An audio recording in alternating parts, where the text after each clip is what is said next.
షడ్రుచుల సమ్మేళనమైన ఉగాది ఊసులు ఒక్కసారి గుర్తు చేసుకుందాం. చాంద్రమానాన్ని అనుసరించి హిందువులు కొత్త సంవత్సరం ప్రారంభం అయిన సందర్భంగా జరుపుకునే పండుగ ఉగాది. సనాతన ధర్మం ప్రకారం ఉగాది రోజునే బ్రహ్మదేవుల వారు సృష్టిని ప్రారంభించారు. ఆ నమ్మకం ఆధారంగానే కొత్త సంవత్సరం ప్రారంభం అయిన రోజును ఉగాది అని పిలుస్తారు. విష్ణుమూర్తి యొక్క దశావతారాల గురించి ఎంతో మందికి తెలుసు. ఎప్పుడైతే ధర్మం గతి తప్పుతుందో, అధర్మం విజృంభిస్తుందో అప్పుడు నేను అవతరిస్తాను. ధర్మాత్మలను కాపాడి దుష్టులను శిక్షించి తిరిగి ధర్మమును నిలబెట్టడానికి ప్రతి యుగములో అవతరిస్తూనే ఉంటాను. విష్ణుమూర్తి ఎన్నో అవతారాలు ఎత్తారు. అందులో ధర్మమును స్థాపించడానికి మాత్రం 10 అవతారాలని ఎంచుకున్నారు. వాటిలో మొదటి అవతారమే మత్స్యావతారము. బ్రహ్మదేవుల వారు ప్రతి ఉదయం సృష్టి నిర్మాణం మొదలుపెట్టి ఆ రోజు పూర్తయ్యేసరికి సృష్టించే కార్యం ముగించుకొని యోగ నిద్రలోకి వెళ్తారు. అప్పుడు ప్రళయం వచ్చి సృష్టి అంతం అయిపోతుంది.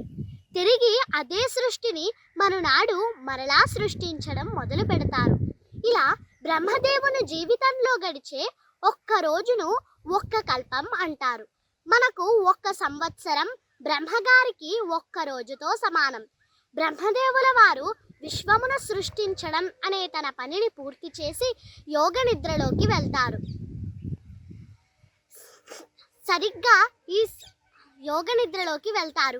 అప్పుడు సోమకాసురుడు అనే అసురుడు బ్రహ్మదేవుని చేతిలోని 4 వేదాలు అనగా ఋగ్వేదం, యజుర్వేదం, సామవేదం, అథర్వణ వేదములను చూశాడు. ఈ 4 వేదాలు సృష్టికి మూలం. అంతేకాక మనిషి ఎలా జీవించాలనే విషయాలను తెలియపరుస్తూ వారిని సత్వగుణ సంపన్నులుగా మారుస్తాయి. మానవులు పురోగతి చెందటం సోమకాసురునికి నచ్చలేదు.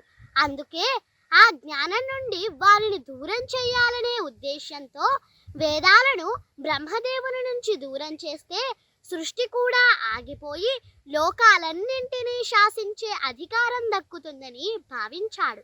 పథకం ప్రకారం బ్రహ్మదేవుని దగ్గర ఉన్న 4 వేదాలను దొంగలించాడు.